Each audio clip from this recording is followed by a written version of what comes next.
মামাবাড়ির মাঝি নাদের আলী বলেছিল,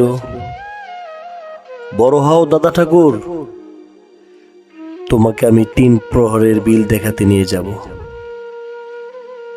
সেখানে পদ্ম ফুলের মাথায় সাপ আর ভ্রমর খেলা করে।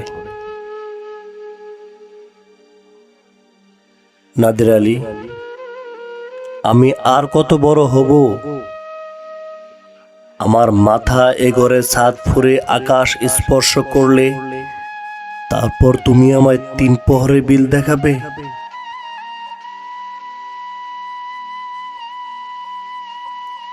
একটাও রয়্যাল গুলি কিনতে পারিনি কখনো। লাঠি লজেন্স দেখিয়ে দেখিয়ে চুষেছে লস্কর বাড়ির ছেলেরা।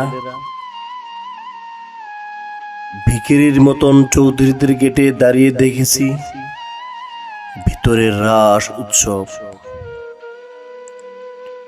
অবিরল রঙের ধারার মধ্যে সুবর্ণ কঙ্কন পরা ফর্সা রমণীরা কত রকম আমাদের হেসেছে। আমার দিকে তারা ফিরেও যায়নি। বাবা আমার কাঁধ ছুঁয়ে বলেছিলেন, দেখিস একদিন আমরাও।